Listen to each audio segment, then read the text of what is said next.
CM doctor Mohan Yadav ट्रांसम second day NATCON 2028 कार्यक्रम में शामिल हुए, जहां सीएम ने विश्वकर्मा बंधुओं को बधाई दी। आर्किटेक्ट के क्षेत्र में विशेष योगदान देने के लिए आर्किटेक्ट्स को सम्मानित किया गया। सीएम ने कहा, भोपाल में राजा भोज के 1000 साल पहले के वास्तुशास्त्र दिखाई देते हैं। राजा भोज बड़े वास्तुकार थे। सीएम ने कहा, एमपी बदलते दौर में बदल रहा है, वास्तुकारों को मध्य प्रदेश बुला रहे। मेट्रोपॉलिटन सिटी सबसे तेज एमपी में बनेगी। इंदौर, उज्जैन, भोपाल में बड़ा काम मेट्रोपॉलिटन के क्षेत्र में होने वाला है। पीएम के एमपी दौरे पर सीएम डॉक्टर मोहन यादव ने कहा कि यह सौभाग्य की बात है कि प्रधानमंत्री नरेंद्र मोदी 2 महीने में फिर एमपी आ रहे हैं। पीएम मोदी का मध्य प्रदेश में हम स्वागत करते हैं, अभिनंदन करते हैं। गांगे तेलब के 2 बड़े बड़े राज्य को राजा भोज की सेना ने एक साथ एक बार में ही युद्ध से हरा दिया। तो उस समय पूरे भारतवर्ष और दुनिया में कहावत चली थी, कहाँ राजा भोज का गांगे तेलब, धीरे धीरे धीरे भारत माता की जय, कहां से कहां पहुंच गए।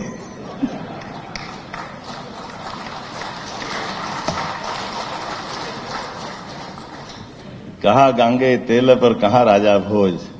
लेकिन कोई बात नहीं, हमको केवल मैं आपको स्मरण इसलिए करा रहा हूं कि राजा भोज आपके ही बड़े भाई थे, वो बहुत अच्छे वास्तुकार भी थे, इसलिए मैं आपके बीच ये बात पहुंचा रहा हूं।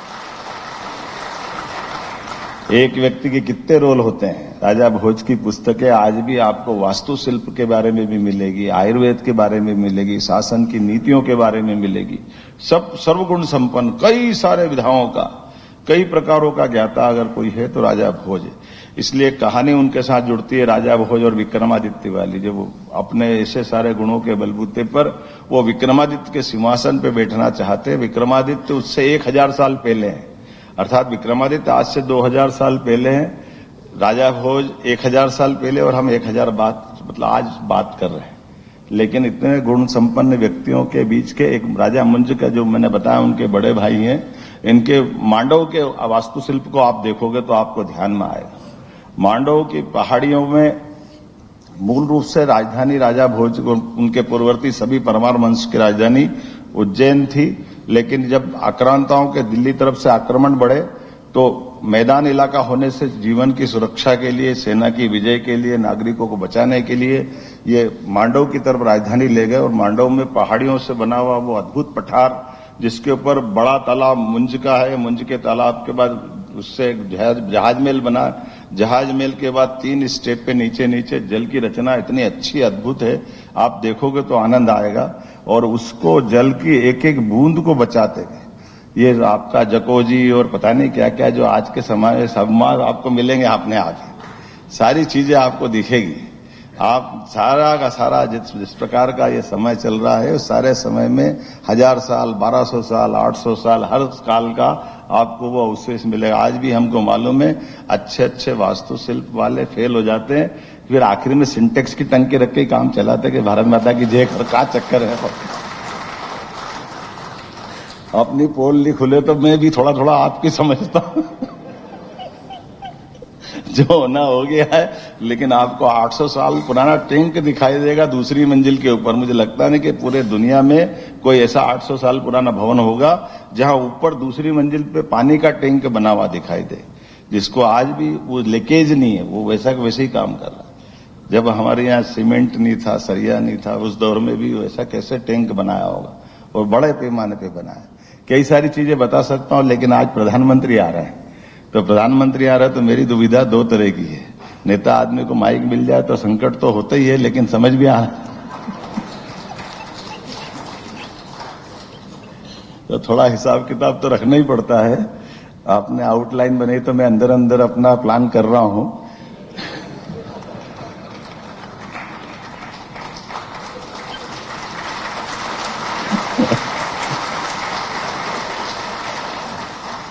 तो आप बदलते दौर में मध्य प्रदेश बदल रहा है, मैं मध्य प्रदेश की तरफ आपको ला रहा हूं। हमारे ऐसे कई कारण से मध्य प्रदेश की भूमिका पूरे देश के बाकी राज्यों में बहुत अलग प्रकार से है। इसलिए जब आप अपने उस शब्द की तरफ लाता हूं कि हमने जब आपको विश्वकर्मा के नाते से जाना है, तो ये बात सही है कि परमात्मा ने आपके प्रारब्ध में वास्तुकार बनना लिखा है। तो मैं मान के चलता हूं, मैं ऐसा मान के चलता हूं कि आप में से कई सारे लोगों को मध्य प्रदेश से जोड़कर देख रहा हूं कि आपकी भूमिका मध्य प्रदेश में भी आपको बुला रही है। आप मध्य प्रदेश की तरफ आइए। मध्य प्रदेश बहुत संभावना वाला प्रदेश है। कई सारे कारण से मध्य प्रदेश, आप देश दुनिया में घूमोगे, पूरे देश में कोई मध्य में है तो मध्य प्रदेश है। मध्य प्रदेश के अंदर भौगोलिक रूप से भी आज हमारी इतना बड़ा राज्य, जो राजस्थान के बाद सबसे बड़ा राज्य भौगोलिक रूप से अगर है तो मध्य प्रदेश है। मध्य प्रदेश एकमात्र ऐसा प्रदेश भी है जहां कोई तूफान नहीं आता है, कोई बारिश ज्यादा नहीं होती है, कोई समुद्र से घिरा हुआ नहीं है, कोई दूसरे उठापटक वाले झंझट नहीं है। सीधे सच्चे सरल लोग हैं आपके बीच, आपके जैसे रहकर वाले। इसलिए मध्य प्रदेश की कोई विशेष भाषा नहीं, मध्य प्रदेश की कोई विशेष पहचान नहीं। सबको प्रेम करने वाला प्रदेश अगर कोई है तो मध्य प्रदेश है। इसलिए जो जहां से भी आए, किसी स्थान से आए, कहीं से भी आए, एक बार मध्य प्रदेश आए तो यहीं का होके रह जाता, ये गारंटी मैं देता हूं। इतना आत्मीयता वाला प्रदेश मध्य प्रदेश।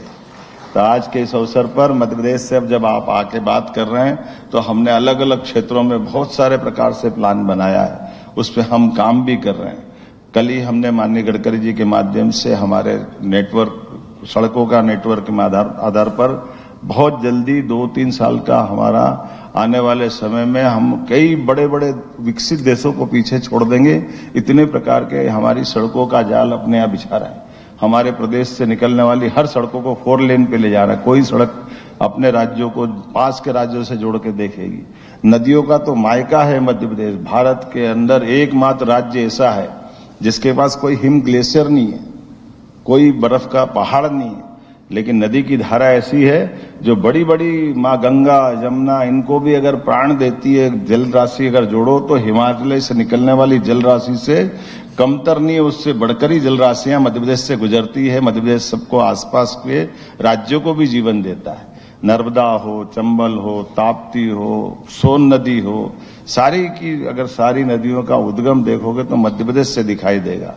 ऑक्सीजन के मामले में भी हम भाग्यशाली हैं। जितने पूरे देश के अंदर वनांचल का क्षेत्र है, उस वनांचल के क्षेत्र में मध्य प्रदेश भी कमतर नहीं है। इसलिए हम अपने बहुत सारी विशेषताओं को लेकर बहुत सारे क्षेत्रों में काम कर रहे हैं। मेट्रोपॉलिटन सिटी भी सबसे तेज गति से अगर बन रही कहीं पे तो मध्य प्रदेश में बनेगी। आने वाले समय में इंदौर, भोपाल, ग्वालियर, जबलपुर, इनको 4-4, 5-5 जिलों से जोड़ते हुए इसी साल के अंदर, 2 तो भी 1 आध महीने के अंदर ही, इंदौर, उज्जैन, देवास, धार, शाजापुर, इन जिलों को 5 जिलों को मिलाकर मेट्रोपॉलिटन की कल्पना ले रहे हैं। लेकिन वो उस कल्पना जो पुराने मेट्रोपॉलिटन के अनुभव है उसमें संशोधन कर दिया। हम मेट्रोपॉलिटन की कल्पना ले रहे हैं, लेकिन वो उस कल्पना जो पुराने मेट्रोपॉलिटन के अनुभव है उसमें संशोधन कर दिया। हमारे यहाँ तो मजाक करते हैं कि हमारे यहाँ मेट्रोपॉलिटन में हमने इतनी सरल भाषा में बात कर दी कि हमारे प्रदेश के अंदर ऐसे कई राज्य मिल जाएंगे, कई हिस्से मिल जाएंगे। जैसे ग्वालियर के अंचल में हमारे बच्चे का नाम ही हम कलेक्टर सिंह रख के काम चला लेते हैं। कलेक्टर अपना ही बच्चा है, कोई बात नहीं, तो नाम हमारा नाम हम रख देते हैं, लेकिन काम की चीज हमारी ढूंढ लेते हैं कि इसमें सरलता कैसे होगी। क्योंकि सबसे बड़ी परेशानी अगर आती तो वास्तुशिल्पकारों को ही आती। इतने कानून बना दो कि वो सिर ही फोड़ता रहे। आखिर होता वही है जो समझाना जाता है वो पहले दिन वाली बात और आखिरी बात में घूम घूम के जलेबी वहीं आके ठहरती, पता ही नहीं चलता कहां से क्या नाटक है। यही है ना वास्तुशिल्प। बेचारे कागज काले कर करके परेशान हो जाते हैं। आखिरी का ठप्पा लगता तो वो सोचता पहले दिन और आखिरी में क्या अंतर है। कोई अंतर नहीं।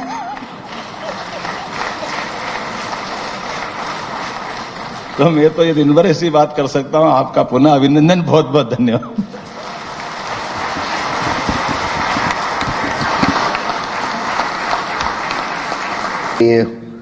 मुख्यमंत्री जी, आपका मैं तहे दिल से स्वागत करता हूं कि एक बड़े कम नोटिस पे और आज के जो बड़ा आपका व्यस्त कार्यक्रम था उसमें से आपने समय निकालकर आज हम सब लोगों को मार्गदर्शन देने का, तो ये हमारे लिए एक सौभाग्य की बात है। और सिर्फ मैं ये बताना चाहूँगा कि ये वाला जो इवेंट है, बाकी विभा जी ने पूरा इंट्रोडक्शन दिया, ये पूरा कार्बन न्यूट्रल इवेंट है सर।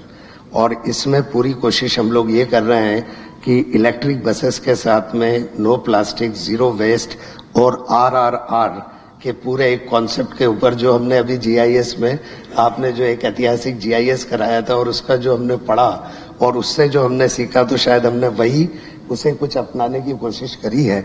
और अभी जो सर ने बताया, तो मैं आज काफी सारे लोगों ने बस मारुति के लिए रजिस्ट्रेशन किया है, तो आज सर से मैंने रिक्वेस्ट करी थी, तो शायद आप सभी लोग, क्योंकि कुछ लोग वंचित रह पा रहे थे उससे because of the number restriction, लेकिन सभी के लिए अच्छी बात है कि सभी लोग उसका लाभ ले पाएंगे। और यानी सर ने और अपने एक उन्होंने बताया कि इसके अलावा और 2 जगह ऐसी है जहां भी ले जाना है डेलीगेट्स को, तो आई थिंक कि द टूर विल कंटिन्यू। बस मारुति के बाद में हम लोग वहां भी जाएंगे, तो आई थिंक जो बाहर से आए हुए लोग हैं शायद उनके लिए एक बहुत अच्छा एक ये वाला एक मैसेज है। और धन्यवाद। और अगेन